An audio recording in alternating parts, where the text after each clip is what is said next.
Machiavelli warned, "It is better to be feared than loved, if you cannot be both." The world doesn't reward your intelligence. It rewards your obedience. They don't care how bright you are, only how easily you follow orders. The more predictable you are, the more useful you become. But usefulness without power, that's just silent slavery. Why do average minds rise while brilliant ones fade? Why do corporations, governments, and even schools praise compliance over creativity? Because obedience maintains power, brilliance threatens it. Systems aren't built to elevate you. They're built to control you. That's why the loudest thinkers are often ignored, while the quiet followers get promoted. Machiavelli understood this centuries ago. He warned, "The prince who allows free thought must also prepare for rebellion." See, they don't fear the fool who obeys. They fear the thinker who refuses to kneel. That's where the game begins. Let's start with something no one teaches you in school. Systems aren't built for brilliance. They're built for predictability, because a predictable person is safe. You show up, do the task, take orders, smile when told, and you get rewarded. Not for thinking, but for fitting in. Now imagine someone with real fire, someone who questions, challenges, rewrites the script. That person isn't a team player. They're a threat. Machiavelli said it best. The innovator makes enemies of all who profit from the old order. See, when you start creating something new, you automatically expose what's outdated. And the people feeding off that outdated system, they don't like exposure. They like obedience. That's why the most brilliant minds in history were often rejected first. Not because they were wrong, but because they were uncontrollable. And the system doesn't want genius. It wants order, so it punishes disruption and rewards the repeaters. Here's something they don't write in contracts. You don't just sell your time, you sell your silence. Every time you bite your tongue at work, every time you nod when your gut says no, every time you shrink to make others comfortable, that's obedience. And obedience buys you survival, not freedom. See, most people don't want freedom. They want comfort disguised as freedom. A steady paycheck, a title, a little praise. But what's the cost?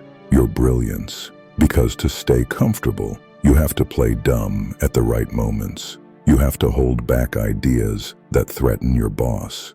You have to pretend the emperor has clothes, even when he's standing there naked. The few who don't make that trade, they walk a lonely path.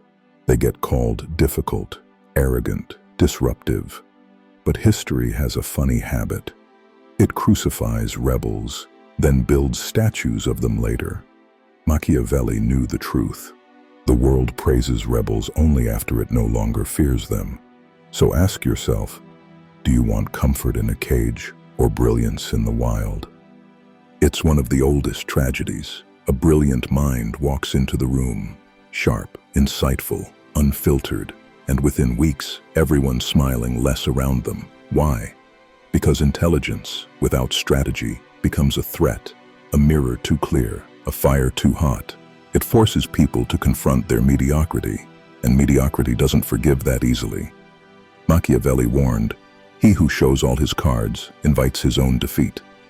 You might be right, you might be 10 steps ahead, but if you expose your brilliance too soon, you'll get resistance before you get results. Because the loud genius gets challenged, the quiet strategist gets followed. Here's what the wise do.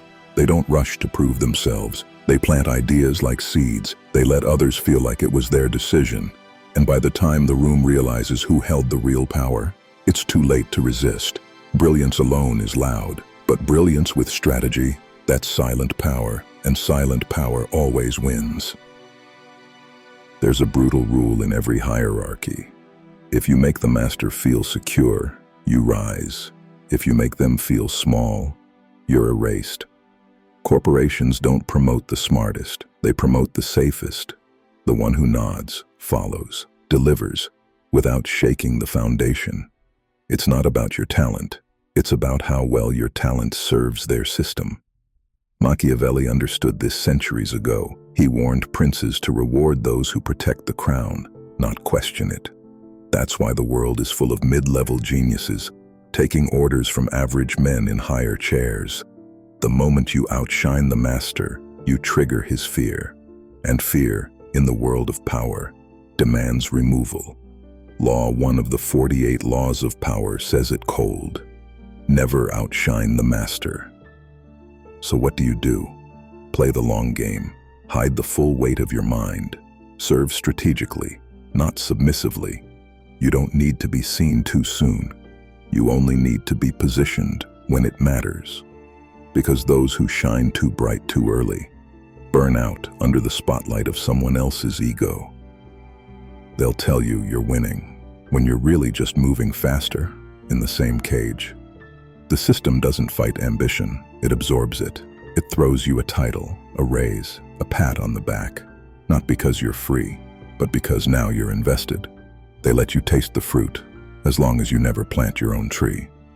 You'll hear things like, "You're on track for management. You're one of the top performers. You're next in line." But here's the Machiavellian twist. Praises are bribes in disguise. The moment you start craving validation, you stop asking why you're building someone else's empire. They give you a seat at the table, so you'll stop building your own. Machiavelli didn't trust rewards. He trusted leverage. And in today's world, you're told you're chosen, so you forget you're replaceable. If the system can keep you chasing carrots, you'll never look up and realize you're still pulling someone else's cart. The truth is, brilliance without obedience gets punished. But obedience without brilliance, it gets forgotten. You see it everywhere. Sharp minds dulled by corporate chains, talented souls buried under polite silence, all because they either refused to play the game or got too comfortable following it. The real power, it lives in mastering both. Learn how to obey, just enough to stay in the system, but never become it. Never sell your mind for praise. Play your role, study the machine, then one day build something it can't control. That's the Machiavellian way.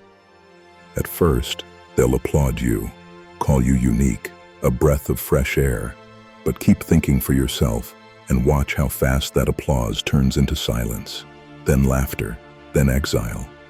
See, the system doesn't burn rebels anymore. It buries them in obscurity. Mockery is safer than martyrdom. Galileo was labeled a heretic. Tesla died penniless. Even the prophets weren't spared. First rejected, then deified after death. That's the pattern. They praise your curiosity, as long as it doesn't challenge the tribe. But step too far outside the line, and they won't argue with you. They'll isolate you, because silence is the most efficient form of censorship. Machiavelli knew. Men are quicker to forget the death of their father than the loss of their inheritance. And nothing threatens inheritance like a man who thinks differently. So if you ever feel misunderstood, alone, dismissed, you might not be failing. You might just be early. They don't exile fools. They exile disruptors. Here's the harsh truth most never accept. You don't win the game by flipping the board. You win by learning every rule they use, then bending them until the board becomes yours.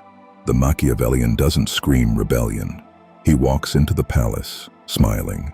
He shakes hands with the king, while counting how many guards stand at each door, because he understands blind rebellion gets crushed, strategic obedience gets crowned. There's a reason Machiavelli warned, the wise prince adapts to the winds, but never lets go of the helm. So play their game. Let them think you're harmless. Nod when they speak. Laugh when they joke. But inside, stay sharp. Stay separate. Appear obedient. But never surrender your mind. This is what most miss. It's not about being fake. It's about being ready. Because eventually, they'll drop their guard. And that's when the servant becomes the ruler. Mediocre minds demand applause. Strategic minds build empires in silence.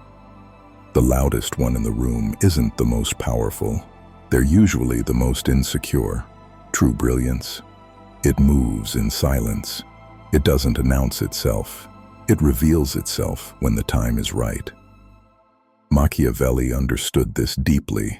In courts full of noise and flattery, the smartest man stayed quiet, because the moment you expose your full mind, they either steal it or destroy it. Loud talent draws fire. It challenges fragile egos. It wakes up rivals who didn't even notice you before. And in a world ruled by perception, that kind of attention is dangerous. But quiet brilliance, that builds empires brick by brick, behind closed doors. No applause, no spotlight, no distractions, just action. You'll notice, the most dangerous people in any room rarely speak first. They listen, they calculate, and when they strike, it's not loud, it's final. So while others perform, you build. While they shout, you sharpen, and by the time they realize what you've become, it's already too late. Real power doesn't need a stage. It builds in silence and speaks through results. Let's be honest. Most people don't want to think. They want to follow. It's safer that way. No risk, no rejection. Just mimic what works and get rewarded for fitting in. But brilliance, real brilliance, doesn't copy. It creates. And creation, true groundbreaking creation, is a lonely path. Machiavelli saw it with every great ruler. The visionary is always doubted until he wins. And when he wins, they say they believed in him all along. But during the building, he walks alone, because original ideas don't fit in rooms built for conformity. Your mind outgrows conversations. Your energy no longer matches the people you used to call friends. You see what they can't, and that scares them. So they distance themselves, not because you're wrong, but because your vision exposes how small theirs really is. And here's the hard truth no one likes to say out loud. Loneliness isn't a sign you're failing. It's the tax you pay for thinking differently. The crowd gets company, the brilliant get solitude, but only one of them builds the future. Nobody's coming to choose you, and if they do, it's probably because you're useful to them, not because they see your full potential. The world isn't designed to hand you power. It's designed to reward obedience and punish those who dare to lead without permission. Here's the brutal truth. Brilliance without boldness dies in silence. You can be the sharpest mind in the room, but if you wait for approval, you'll watch dull people get promoted while you stay invisible. Machiavelli didn't write for the passive. He wrote for those ready to carve power from chaos, to move without applause, to act without consensus. Ruthless self-direction means you stop explaining your plans. You stop seeking validation, and you start building, even if no one believes in you yet, because the game changes when they can no longer ignore you. They won't open the doors for you, so you build a door of your own, set the foundation, and then make them knock. Imagine a world where your work serves your mission, not someone else's, where your hours don't buy approval, they build freedom, where your brilliance doesn't need applause because it creates empires in silence. That's the ruthless path to real success. Strategic brilliance, hidden behind disciplined obedience. You don't shout, you don't rebel blindly. You study, you build, you rise, without noise, without permission. Because in the end, the crowd obeys, the weak complain, but the powerful